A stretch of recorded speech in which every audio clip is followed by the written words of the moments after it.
Hey y'all, my name's Willa. Welcome to the Fed Up Unicorn. You know, when people run out of evidence or arguments for many topics, including the trans topic, they fall back on the same phrase. It's just common sense. So today, I want to talk about why common sense is not a good argument. I'm going to run through what common sense actually means and how people use it today. Then I'm going to explain why common sense does not work in topics like this one. I will put it as plainly as I can while explaining each part as clearly as I can. I will break this up into parts based on different aspects of the term and how it was used throughout history and for what parts of life. But first, we need to talk about what common sense actually means.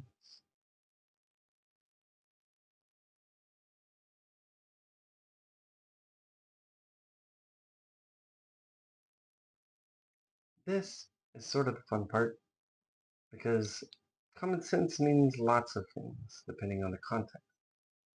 And its meaning has changed a whole lot throughout history. The term goes all the way back to Greek philosophy. But back then, it meant something completely different and was related to the senses. It did not start being used the way we see it now until much later. It became more widely used politically beginning at the end of the 1700s and the beginning of the 1800s. At that point, common sense simply was used to say there were things that everyone knew and agreed upon. There was already an issue with this, as I'm sure many of you can see. However, it still became a term used almost synonymously with being obviously true. Now, for some, this might seem correct, but that's common sense, and we will get to why it doesn't work. For those who already understand, please wait till the end to get the full grasp. In the 1800s, common sense was used for traditions, morality, social norms, and so on. And it even had some sway over sciences. This created strict gender roles, strict class structures, and so much more based solely on feeling correct. However, in the 1900s, psychology and more modern sciences started bringing forth the fact that common sense just was wrong. Common sense would actually make biases more prevalent in decisions and how some people may even view data. Since common sense was tied to what everyone supposedly knew, how could you possibly learn more? It was also shown to be unreliable time and time again through scientific discoveries. Common sense relies on too many variables and changes from group to group, sometimes even person to person, because basic knowledge relies on multiple factors, and most of those are subjective. We will look deeper into this in the next section.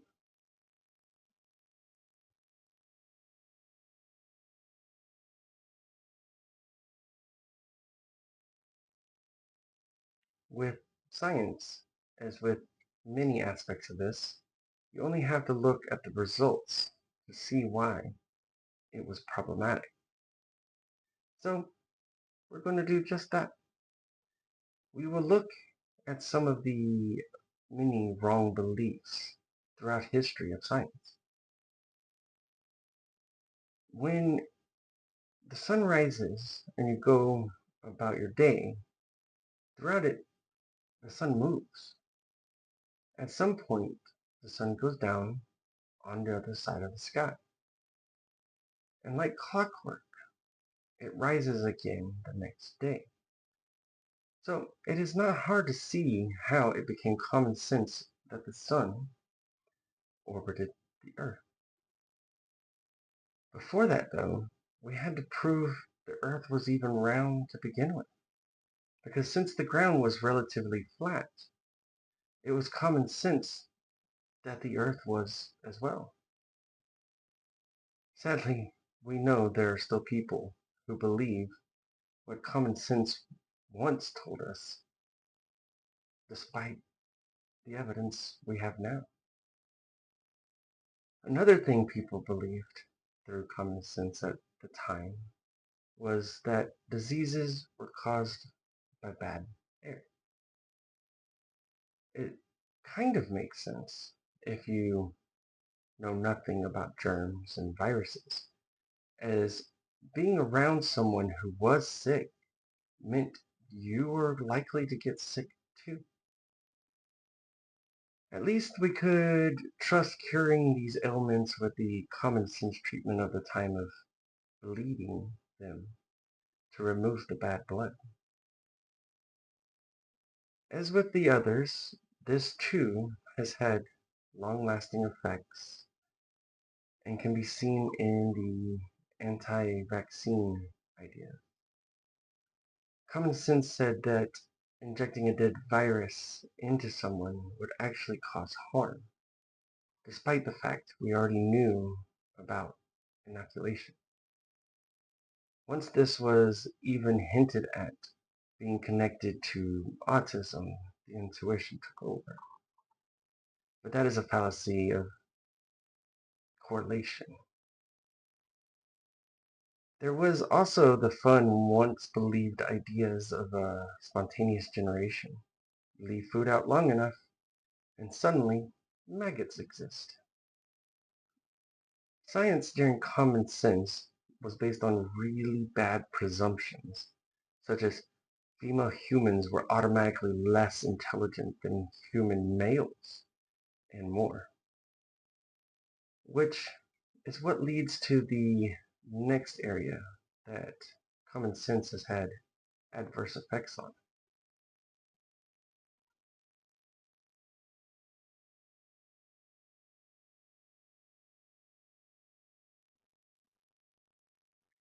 I'm sure by now, many, if not all, of you have heard some form of political stance on common sense laws.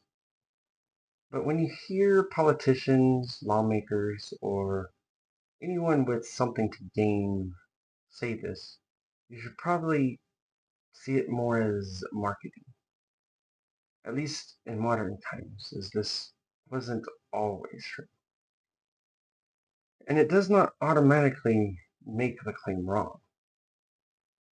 Since I am more familiar with the US, I will be using it as an example of how common sense has been used for good and bad in laws. And since there was so much negativity in the last part, I will begin with the benefits of common sense in our laws.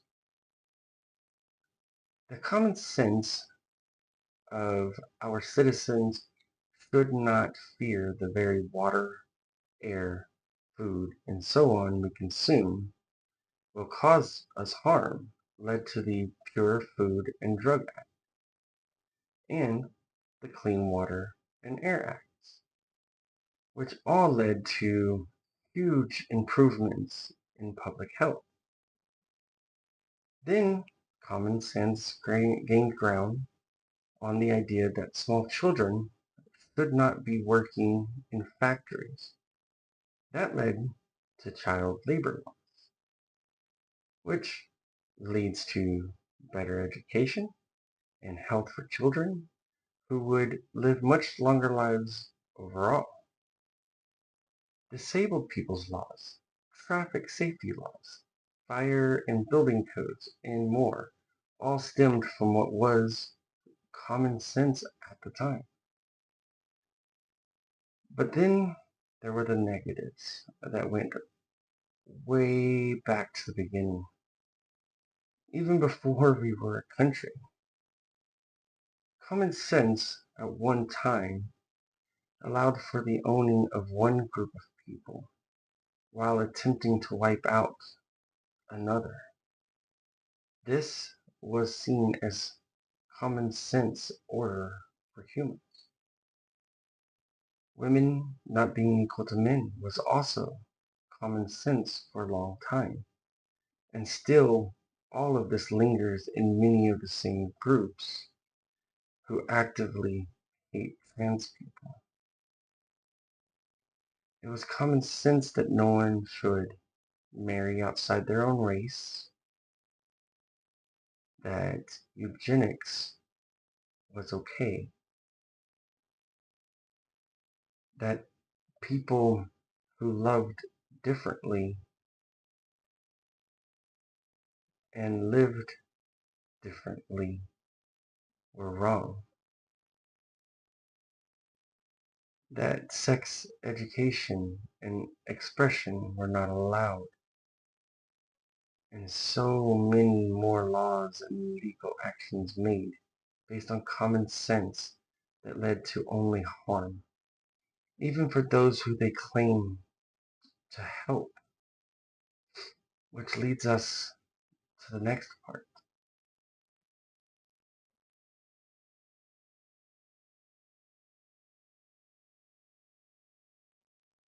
Lives were not only affected by the direct effects of common sense-based sciences and laws, and it was also not just those targeted who were affected negatively. Of course, those who were targeted were harmed most, not only by the laws themselves, but the social consequences of being who common sense said was lesser. The LGBTQ community were denied their rights to self-expression, and almost all rights that others had were either outright denied or not enforced equally. People who were not white enough were also seen as second-class citizens or less. This included many groups who common sense today would say were white. Black people were seen as less than human for a huge portion of time, and common sense excused it. Their descendants and anyone with darker skin tone were later treated only slightly better. Over time, the amount of lesser they were seen as decreased, but even today we still see a decent number of people who still treat them as lesser than. And the more of these categories you fall into, the worse it was. A non-heterosexual black woman was the least. And still today, we see that to be true for far too many. Common sense then infected those who did not fit those categories. People passed these common sense beliefs down as though they were the natural order. This also made those people easier to control. Give them someone to look down on, and they will not notice as easily that they, too, are on the bottom. And as time went on, and some of their children and grandchildren started seeing how this was wrong, families broke apart, all because common sense for the older generation kept them behind. Common sense led to racism, misogyny, homophobia, abuse, anti-science, and anti-facts, which all contributed to health harms for those who were full of hate as well.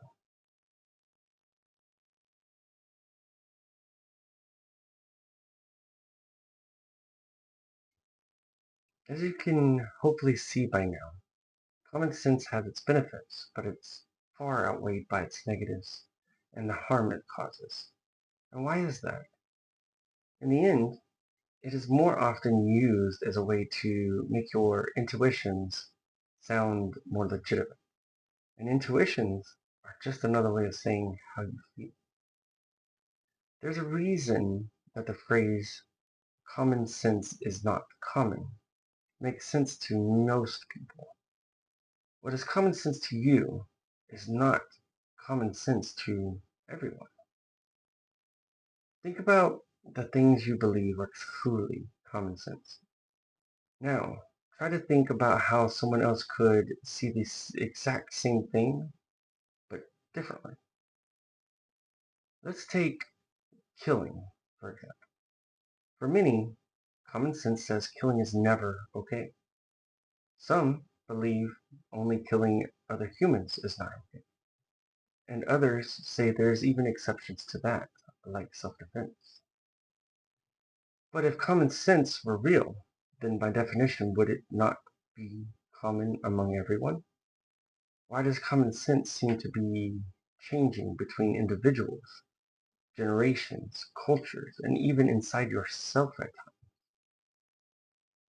Another experiment you could try is to compare what you think is common sense to people you know. If you have a good relationship with them, that is. It might not be great otherwise. Honestly, when you look at what you call common sense, is it not simply your feelings and opinions? And if it were common, then why did you have to be taught them?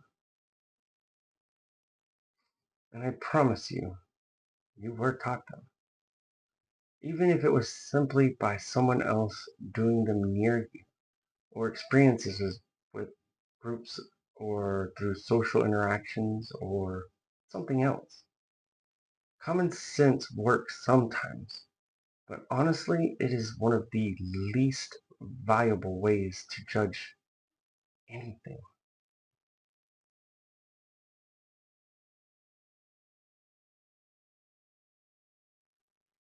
I truly hope this explanation was helpful and understandable. If you have any questions, ask in the comments. If you think I got something wrong, please let me know in the comments as well. Thank you all for watching. Please like, subscribe, and you all be well, and I will see you in the next video.